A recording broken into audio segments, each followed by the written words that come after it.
Ethan Cole woke up to green light. It was soft at first, like morning sunlight through strange glass, but then it began to pulse. Slow and steady, like the beat of a heart. He blinked, his mind foggy, trying to remember where he was. The air felt different, heavy, almost sweet. The bed under him was smooth and warm. Not metal, not fabric, something in between. He sat up quickly, his head spinning. This was not his ship. He had been on the Aurora 7, a human diplomatic vessel heading for the Andromeda border. He remembered sitting in the conference room, looking out at the stars, then a flash of light, then nothing. And now, here, two figures stood in the corner of the room, watching him. At first, he thought they were both human women, tall and elegant. But then he saw their eyes, glowing silver with rings of gold, and skin that shimmered faintly as they moved. One was older, with an air of command in every movement, her hair a cascade of silver white. The other was younger, her face softer, curious, almost shy. Neither spoke. They simply looked at him like he was something rare, something they had been searching for. Ethan swung his legs off the bed. "Where am I?" he asked. The younger one tilted her head, as if she understood the words but was unsure how to answer. The older one stepped forward, her voice calm, deep. "You are safe," she said slowly, each word clear. "You are important." Before Ethan could ask more, a loud alarm tore through the room, a deep, echoing tone that made the walls vibrate. Red light mixed with the green, painting the room in a strange, bloody glow. The older woman turned sharply to the younger, speaking quickly, in a language Ethan didn't understand, soft flowing sounds mixed with sharp clicks. The younger one moved fast, opening a wall panel to reveal weapons that looked like curved metal alive with faint light. Ethan stood frozen. This wasn't some dream. This was real. The smell of the air, the vibration of the alarm, the way the older woman's eyes locked onto his, all of it too vivid to be in his head. The door slid open without a sound. Outside, the hallway was filled with shadows running, strange shapes passing by in flashes of armor. The older woman grabbed his arm. Her grip was strong, almost inhuman. "You must come," she said. "We cannot lose you." "Lose me? I don't even know who you are." Ethan pulled back, but she didn't let go. Her glowing eyes narrowed. "You are the only one who can save our bloodline," she said, her voice low and urgent. "Without you, my people will die." Ethan stared at her. He was a pilot, a diplomat in training, not some hero. What could he possibly do for an alien species? Before he could speak, a deep rumble shook the floor. The younger one pulled a device from her belt and aimed it at the far wall. The wall shimmered and vanished, revealing another corridor, darker, narrower. The older woman pushed Ethan toward it. "Go," she commanded. The sound of metal boots hitting the floor grew louder from the other side of the main hall. They ran, the narrow corridor forcing them close together. Ethan could hear his own breath, fast and sharp. The younger one glanced at him now and then, her silver gold eyes studying his face. It was not fear he saw there, it was curiosity. They reached a small chamber lit by soft blue lights. The older woman pressed her hand to the wall, and it sealed shut behind them. The alarm was quieter here, but the sense of danger was not gone. "Listen," she said, looking directly into his eyes. "My name is Queen Sereth of the Thalkara." She gestured to the younger one. "This is my daughter, Princess Lyara." Ethan tried to process the words queen. Princess, it felt like something from an old story. Not from deep space, but the way they stood, the way they looked at him. "This was no fantasy. You are human," the queen continued. "Your kind is rare beyond the outer rim, but we know your value. Your blood holds the answer to what our people have lost." Ethan shook his head. "You've got the wrong guy," he said. "I'm just a—" The ship shook violently, cutting him off. The lights flickered, and for a brief moment, Ethan saw fear in the queen's eyes, not for herself, but for him. The princess moved closer, holding out a strange circular device. It began to glow as she touched his arm. A soft hum filled the room, and Ethan felt a sudden warmth rush through his body. The princess whispered something to her mother, and the queen's expression hardened. "We do not have time," Queen Sereth said. "The Zorith are here. They want you dead before you can help us." Ethan's chest tightened. He didn't know who the Zorith were, but the way she said it made his skin crawl. And then, through the thin walls, he heard it, a roar, deep and alien, followed by the sound of something heavy tearing through metal. The queen took his hand, her voice a mix of command and plea. "Come with us now, human, or everything will end." And in that moment, Ethan knew, whatever was happening, his life would never be the same again. The small chamber trembled with every distant explosion. Ethan stood between the two alien women, his pulse racing. He didn't trust them, not yet, but he could feel one thing for certain. Whatever was out there wanted him gone. The queen touched a glowing panel on the wall, and a swirling map appeared in the air. It showed a cluster of stars, strange curved lines marking territories. One section blinked red. "That," she said, pointing, "is our home. What remains of it?" Ethan stared at the projection. Half the star cluster was covered in dark shadows, as if swallowed by a living cloud. He had seen space maps before, but never one that felt like it was bleeding. The Thalkara. The queen continued, "Were once many, spread across 3 systems." Her voice was calm, but there was a sadness beneath it. "Our minds are sharp, our lifespans long. But we were foolish. We built our empire on logic alone. We stopped taking risks. We stopped feeling." The Princess Liara stepped forward, her silver gold eyes fixed on Ethan. "And then," she said softly, "we began to fade." "Fade?" Ethan asked. The queen nodded. "Our bodies forgot how to create life. For generations we have tried to repair what was lost. Cloning, engineering, artificial wombs. Nothing worked." Ethan frowned. "And you think I can help with that?" "You are human," the queen interrupted. The word left her lips like it carried a weight Ethan didn't understand. "We discovered your kind long ago.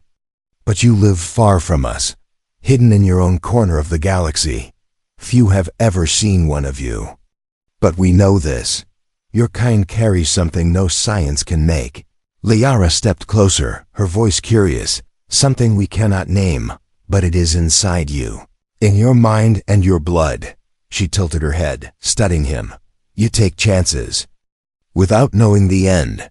You act when logic says you should not. You survive when others would already be gone." Ethan tried to laugh it off. "Yeah, that's called being reckless," he said. But neither of them smiled before he could ask more. The room shook violently. A deep boom rolled through the floor, followed by the hiss of air escaping somewhere nearby. The queen's eyes sharpened. "The Zorith are cutting into the ship." She reached for the weapons in the corner, smooth silver blades with a faint glow running along their edges. Liara handed one to Ethan. It was light, perfectly balanced, but alive with a faint vibration. "I'm not a soldier," he said, holding it awkwardly. "You are now," the queen replied. Her tone wasn't cruel, it was fact. The wall hissed open, revealing a narrow maintenance tunnel.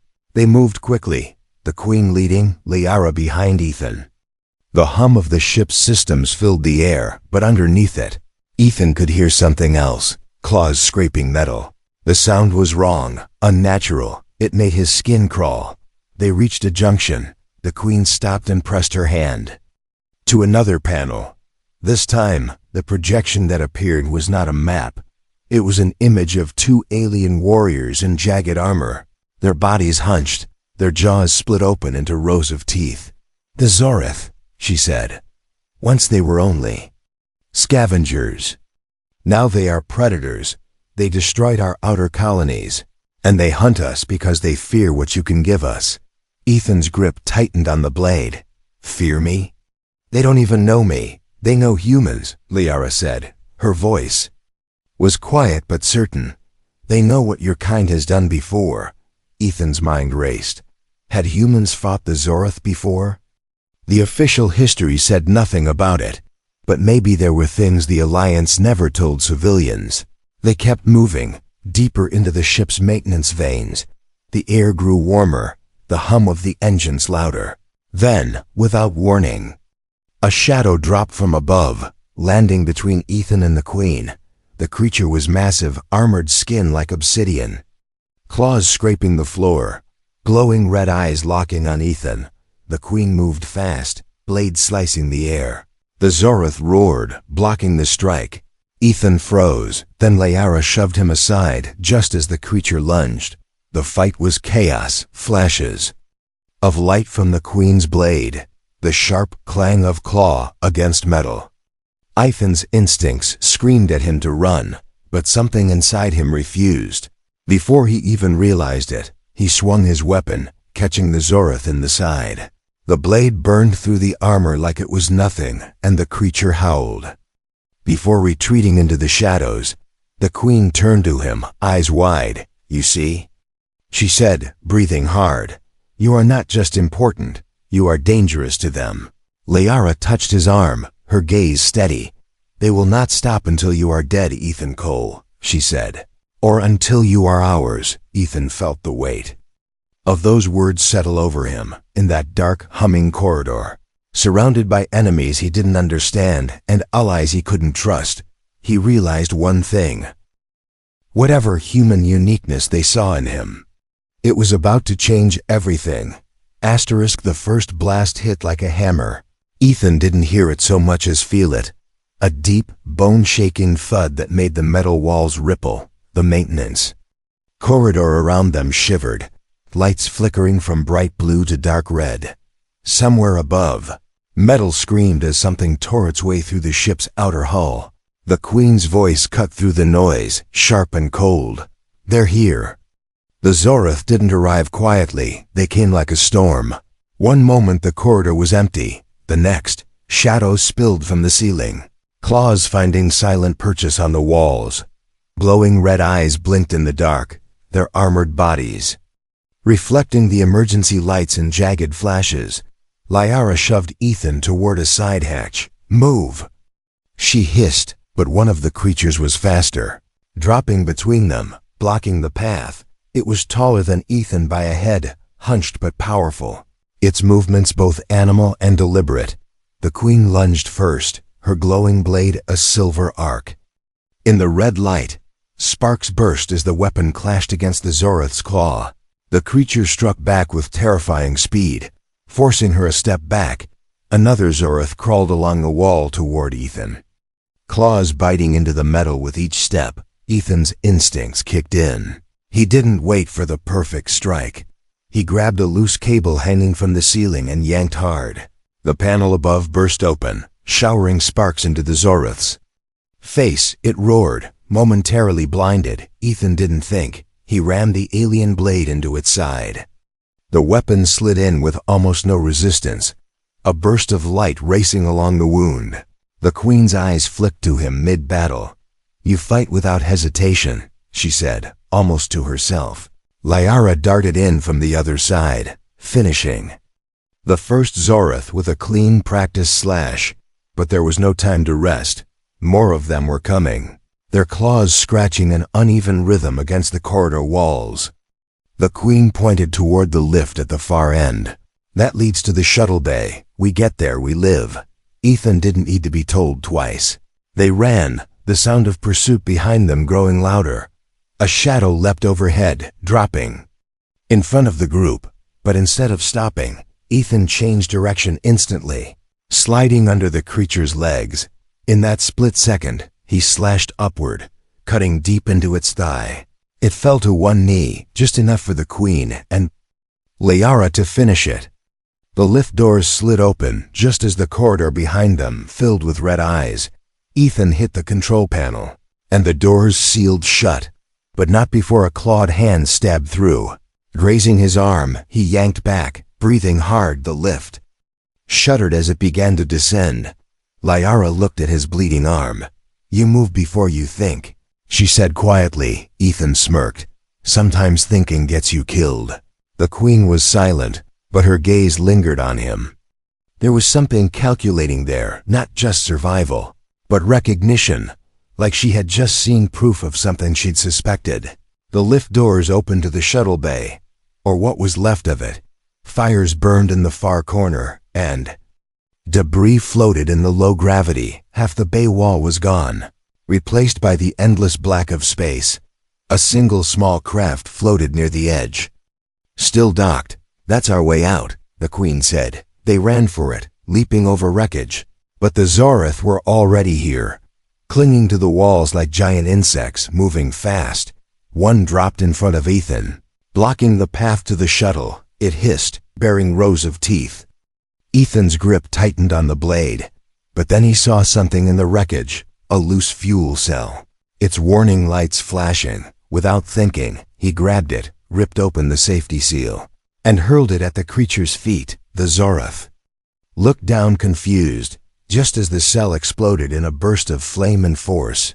The blast sent the alien flying back into the far wall. Liara stared at him, eyes wide. "You improvised," she said, as if it were something rare. They made it into the shuttle, sealing the hatch just as more Zorath poured into the bay. The queen took the pilot's seat, her hands moving fast over glowing controls.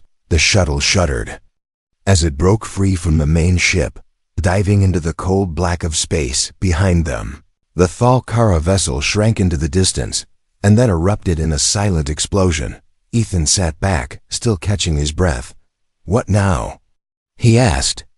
The queen didn't look at him, but her voice was steady, now human.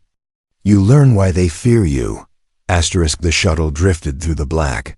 Only the faint hum of its engines broke the silence.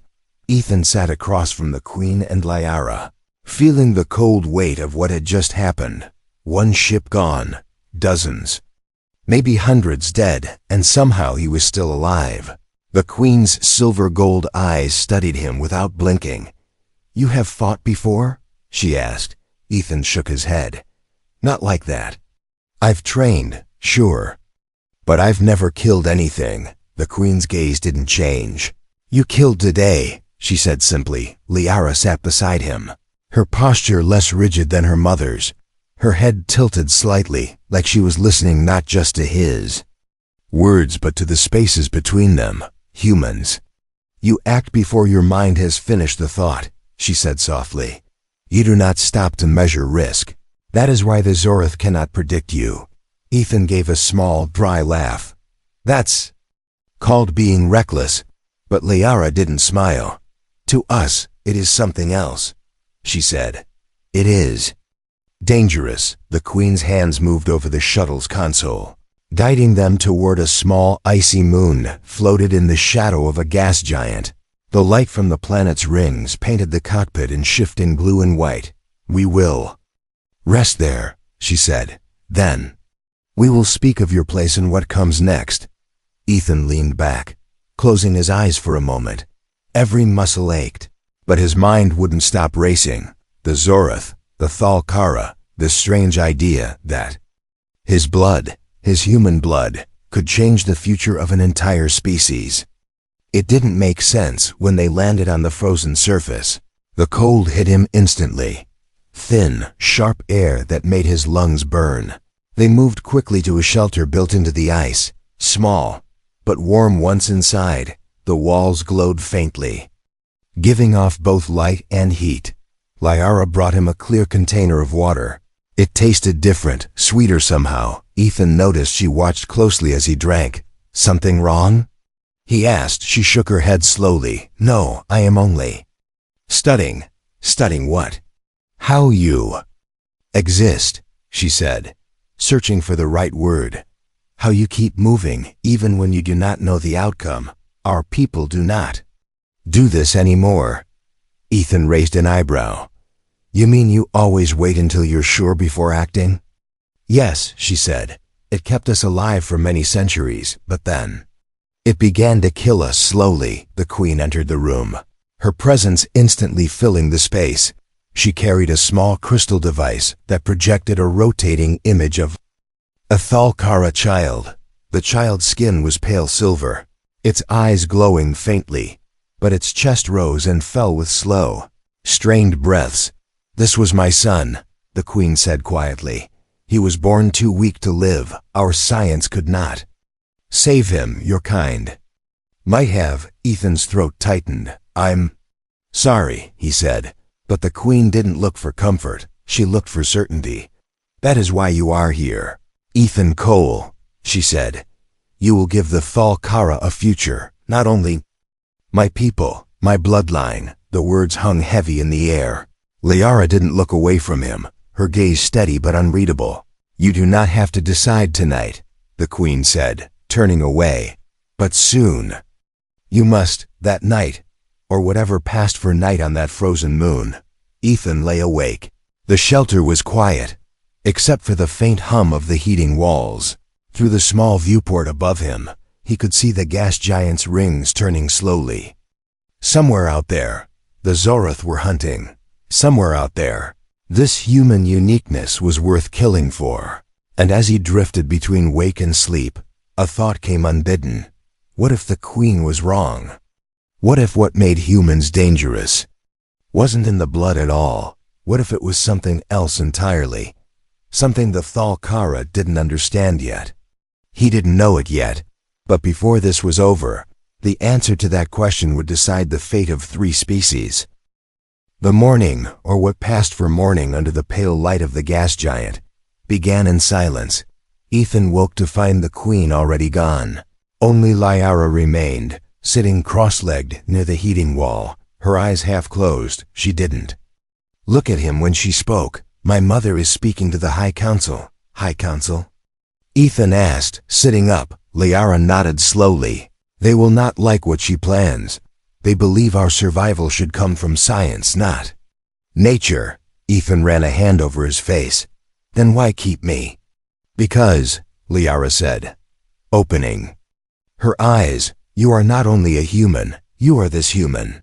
You think without their rules. You act without their permission. My mother believes this will give our people the courage we have lost." Ethan studied her for a moment. "And you? What do you believe?" Liara hesitated, then looked away. "I believe you could save us.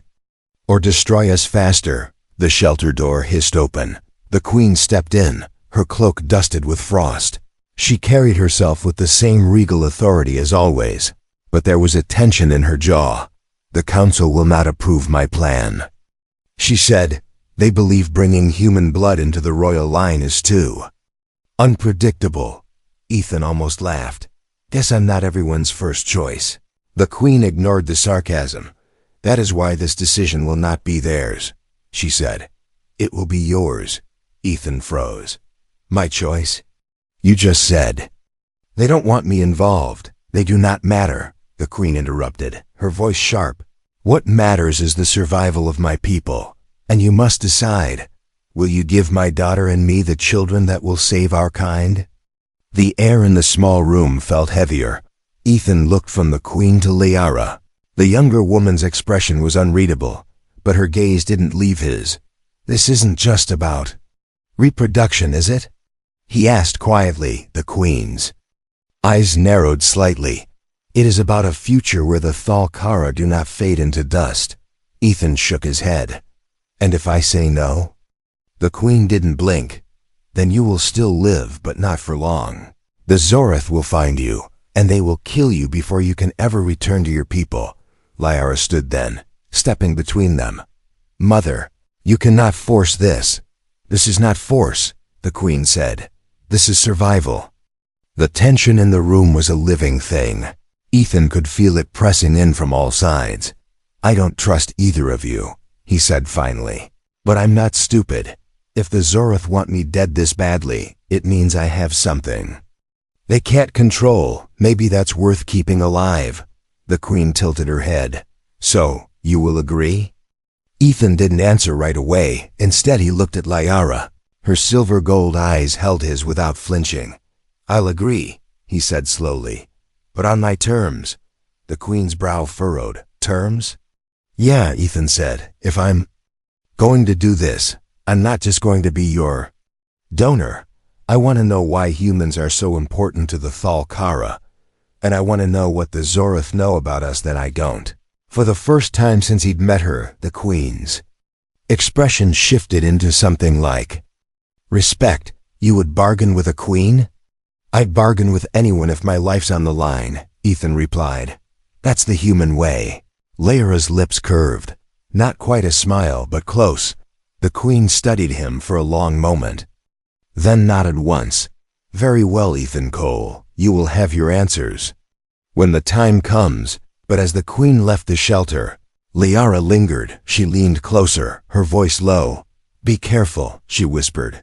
"My mother does not tell the whole truth. If you give her what she wants, she may not need you after." Ethan watched her go, the words settling deep in his mind. Whatever choice he had just made, it was only the beginning, and somewhere out there, the Zoroth were already moving to make sure it would be his last. Asterisk. The warning came in the form of silence. One moment, the ice moon was alive with the hum of the shelter systems.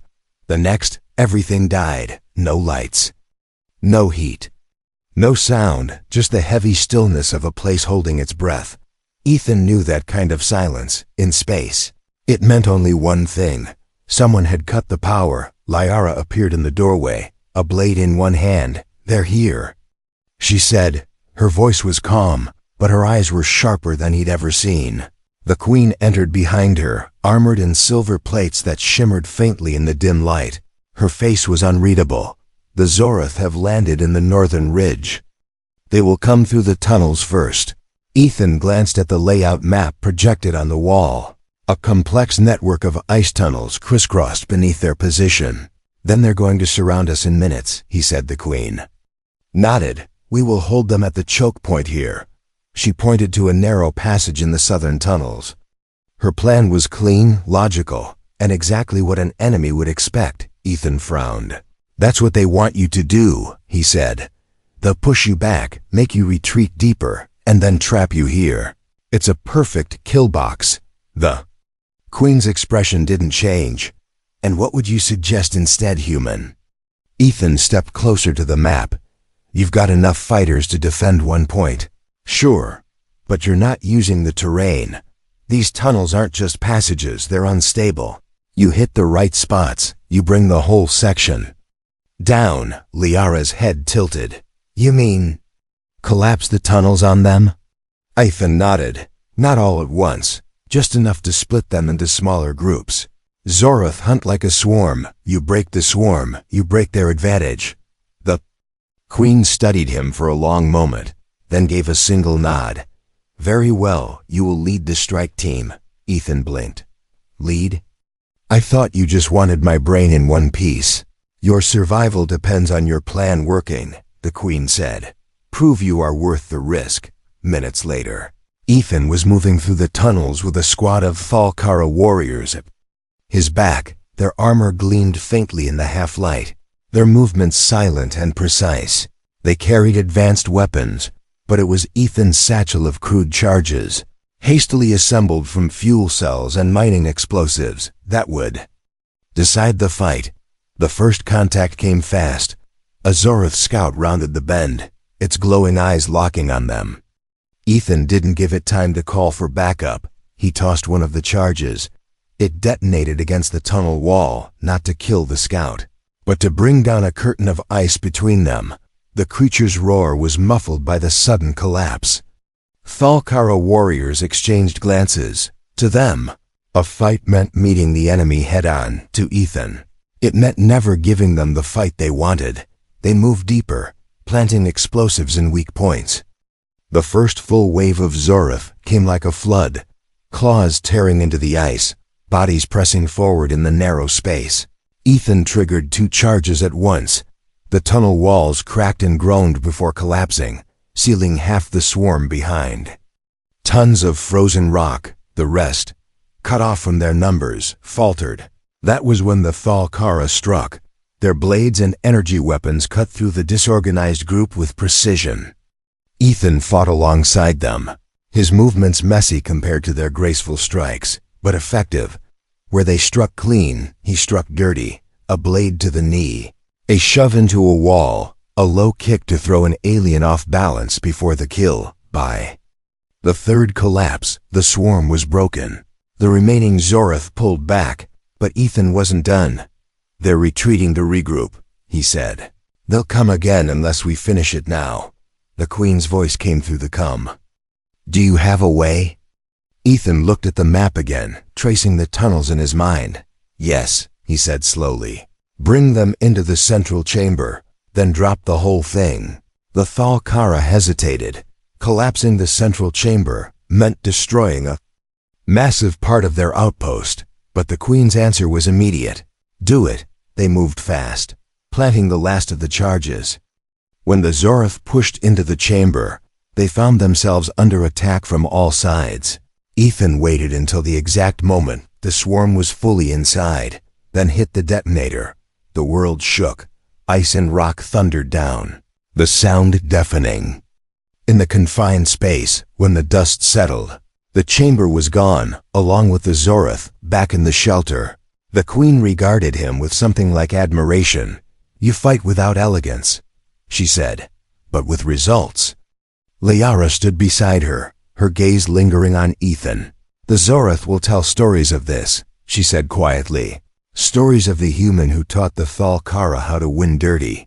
Ethan just shrugged. "That's the thing about humans," he said. "We don't care how pretty it looks, we care if it works." The ice moon was quiet again. The tunnels were gone. The Zorath swarm buried under frozen stone.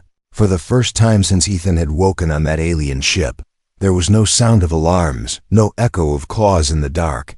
He stood outside the shelter, staring up at the pale rings of the gas giant. The cold bit at his skin, but his mind was far from the frost. He was thinking about what came next. The Queen joined him, her silver armor gleaming under the dim light. "You have done what no Thalkara has done in centuries," she said. "You have changed the way we fight. And the way we think." Ethan glanced at her. "Yeah, well, survival makes you creative."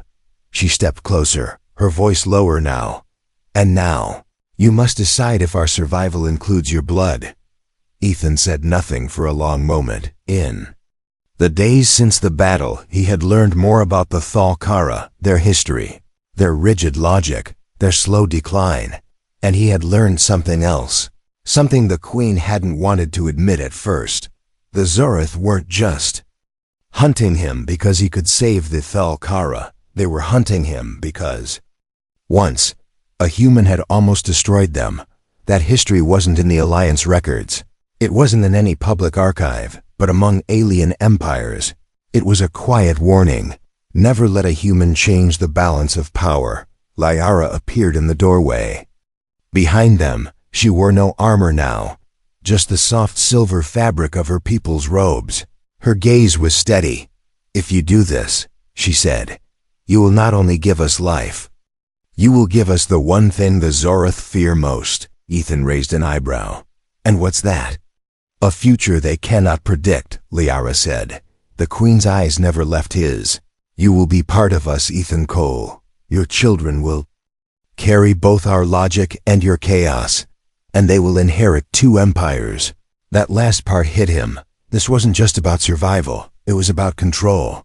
If the Thalkara royal line had human blood, it could give them an edge no other species could match. Ethan turned to Liara. "And if I say no?" Her expression didn't change. "Then you leave here, and the Zorath will follow you until you are gone." The Queen stepped forward. "But if you say yes, your name will be in our history forever, not as a tool, as the spark that changed everything." Ethan looked between them, the mother who saw him as a weapon, and the daughter who saw him as a risk. Maybe they were both right, maybe he was both. Finally, he exhaled. "All right," he said, "but this isn't going to be your future. It's going to be ours, mine too." The Queen inclined her head. "Agreed," she said. But there was something in her tone that told him she always got what she wanted. Liara stepped closer, and for the first time since they met, she smiled. Not a political smile, not a practiced one, something warmer. "Then it begins," she said. 3 years later, a child stood on the balcony of the royal palace on Thalkara Prime. Her skin shimmered faintly under the twin suns. Her eyes human brown with a halo of alien gold. She was small, but her gaze carried the weight of something far older. Behind her, another child, a boy, taller, with darker skin and the same strange eyes, stepped forward. "They're talking about us again," he said. "They say we're not like the others." She looked out at the horizon. "That's because we're not." Far beyond the palace, fleets were moving. The Zoroth war banners burned red in the dark. The Alliance was shifting its borders, and in the shadow of it all, whispers spread. Through the galaxy, whispers of a new bloodline, a union of logic and chaos. The girl turned to her brother. Her voice was quiet, but certain. "Humans are unique," she said. "And one day, they're going to find out just how much."